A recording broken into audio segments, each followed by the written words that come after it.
दोस्तों, हमारे चैनल में आपका स्वागत है। यह कहानी है मन की बातें। जो मन बोलता है वह हम सुनते हैं। आओ दोस्तों, यह कहानी सुनते हैं हम। यह कहानी आपको पसंद आए तो लाइक करना, शेयर करना, सब्सक्राइब करना। दोस्तों, मुझे सपोर्ट करना। मन पर नियंत्रण। मन की स्थिरता और शुद्धता से संकल्प को दृढ़ता प्राप्त होती है। मन मनुष्य की सभी शक्तियों का स्रोत है। मन की स्थिरता और शुद्धता से संकल्प को दृढ़ता प्राप्त होती है। इसके विपरीत मन की चंचलता विनाश को आमंत्रण देती है। जब तक मन को जीता नहीं जाता तब तक राग और द्वेष शांत नहीं होते। मन पर नियंत्रण। मन की स्थिरता और शुद्धता से संकल्प को दृढ़ता प्राप्त होती है। मन मनुष्य की सभी शक्तियों का स्रोत है। मन की शक्ति से ही मनुष्य जीतता है और मन की दुर्बलता से ही हार जाता है। मन चेतन और अचेतन दोनों ही स्तरों पर व्यक्ति के संपूर्ण व्यवहार और व्यक्तित्व को प्रभावित करता है। मन को महान चित्रकार, जादूगर और ब्रह्मा सृष्टि का तत्व भी कह सकते हैं, क्योंकि संकल्प के बिना सृष्टि नहीं हो सकती और मन के बिना संकल्प नहीं हो सकता। मन की स्थिरता और शुद्धता से संकल्प को दृढ़ता प्राप्त होती है। इसके विपरीत मन की चंचलता विनाश को आमंत्रण देती है। जब तक मन को जीता नहीं जाता तब तक राग और द्वेष शांत नहीं होते। गीता में भगवान श्री कृष्ण ने मन को बड़ा चंचल बताते हुए मत डालने वाला बताया है। उनके अनुसार मन बहुत बलवान है। जैसे वायु को दबाना कठिन है, वैसे ही मन को वश में करना भी कठिन है।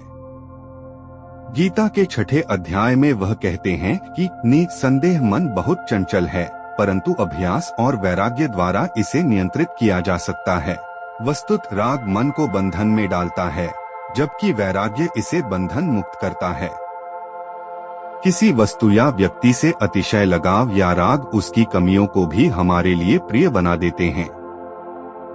यही बंधन है जो हमें वास्तविकता और सत्य का आभास नहीं होने देता। इस माया संग लगा मन हमें चंचल बनाता है। मन की यह चंचल गति हमें मथती रहती है। मन को भी स्थिर करने के लिए निश्चलता और सहजता का आधार तैयार करना पड़ता है, तभी वह शांत और स्थिर हो पाता है। जैसे तालाब की गंदगी और चंचलता समाप्त होने पर ही हम उसकी तलहटी में पड़ी वस्तुओं को ठीक से देख सकते हैं, वैसे ही चंचल और मलिन मन से हम आत्मदर्शन नहीं कर सकते। इसके लिए मन को शांत और निर्मल होना आवश्यक है। यही शांत और निर्मल मन ही आत्मिक शक्ति का आधार बनकर हमारे व्यक्तित्व को सही आकार प्रदान करता है। हमेशा कंफ्यूज रहती हैं? तो जानिए कैसे बनना है अपने ब्रेन का बॉस। आप अपने दिमाग के कंट्रोल में है या दिमाग आपके कंट्रोल में है? यह सवाल है बड़ा पेचीदा, लेकिन आपका दिमाग हमेशा आपके कंट्रोल में रहना चाहिए। अगर नहीं रहता तो इस पर ध्यान देने का वक्त आ गया है। महात्मा बुद्ध ने कहा है, अच्छे स्वास्थ्य का आनंद लेने के लिए, अपने परिवार में सच्ची खुशी लाने के लिए, सभी के लिए शांति लाने के लिए, सबसे पहले व्यक्ति को अपने माइंड को अनुशासित और नियंत्रित करना चाहिए। पर क्या आपको लगता है कि आपका दिमाग आपकी जरूरतों की उल्टी दिशा में दौड़ता रहता है? तो यहाँ हम बौद्धिक दर्शन से आपके लिए वे टिप्स लाए हैं जिनसे आप अपने मस्तिष्क को नियंत्रित कर सकती हैं। माइंड ही तय करता है जीवन की दिशा। हमारे शरीर का हर अंग एक दूसरे पर निर्भर है।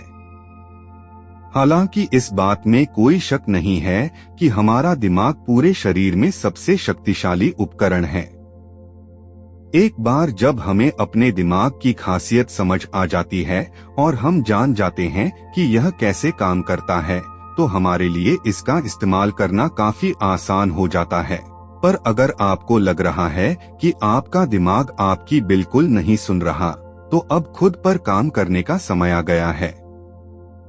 क्योंकि अपने ब्रेन के सीईओ बनने के बाद ही आप जीवन में कुछ अचीव कर सकते हैं। कैसे? वो सब हम पर छोड़ दीजिए और सुनते रहिए। समझिए कैसे काम करता है आपका थिंकिंग प्रोसेस। दिमाग का मुख्य काम थिंकिंग प्रोसेस को डेवलप करना और उस प्रक्रिया के दौरान विचारों को उजागर करना होता है। हमारे विचार हमारे ही द्वारा बनाए गए बेसिक स्ट्रक्चर्स के रूप में निकल कर आते हैं। उदाहरण के तौर पर आपने सिगरेट को लेकर एक स्ट्रक्चर तैयार किया कि यह पीना खराब है, तो जब भी आप सिगरेट देखेंगी या उसकी महक आपको मिलेगी तो आपका दिमाग आपके विचार को आपके बनाए गए स्ट्रक्चर के हिसाब से ही उजागर करेगा। लेकिन कुछ मामलों में हमें अपने विचारों पर नियंत्रण नहीं होता है।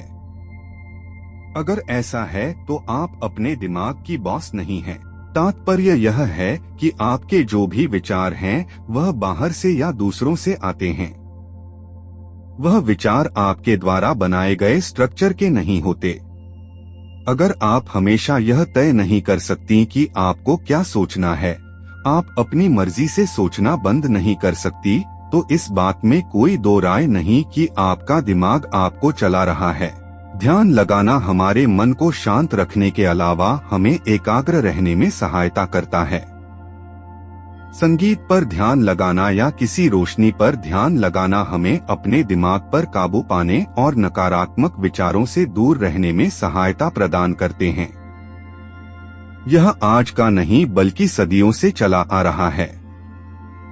ज्यादातर लोग ओम की ध्वनि पर ध्यान लगाते हैं। ऐसा करने से हम अपने दिमाग पर आसानी से काबू पा सकते हैं। हम क्या सोचते हैं, क्या करते हैं, यह सब हमारे हाथ में है। यदि आप फिजूल खाली बैठी रहेंगी, आपके पास कोई काम नहीं होगा, तो आप अपने आप ओवरथिंकिंग से खुद को रोक नहीं पाएंगी। कभी सकारात्मक तो कभी नकारात्मक विचार माहौल के अनुसार आपके दिमाग में आएंगे। हालांकि ऐसे विचारों को नियंत्रण में करना आसान है। बस अपने आप को किसी ऐसे काम में व्यस्त रखें जहां एकाग्रता का इस्तेमाल होता हो। आपने बचपन से ही यह कहावत जरूर सुनी होगी कि खाली दिमाग शैतान का घर। यह एक तरह से सच है। आपके जीवन में होने वाली हर चीज के लिए आपका दिमाग जिम्मेदार है। यह अच्छी चीजों और बुरी चीजों के लिए, सफलता और असफलता के लिए एक सृजन शक्ति है। कुछ विचार वक्त के साथ साथ स्वयं बदलने लगते हैं। जैसा हमारा नजरिया होता है, हमारे विचार वैसे ही उत्पन्न होने लगते हैं। लेकिन कुछ विचारों को हमें स्वयं बदलना पड़ता है। जब हम खुद अपने विचारों को तय करते हैं, तो हम अपने दिमाग को यह संदेश देते हैं और नए विचारों को अपनाने की ठान लेते हैं। परिस्थितियों के अनुसार विचारों को बदलना जीवन में खुशहाली लेकर आ सकता है। अधिकांश लोग यह नहीं जानते या नहीं मानते कि उनके सोचने के तरीके को बदलना संभव है। इस संभावना की वास्तविकता उनके सामने कभी नहीं आई है।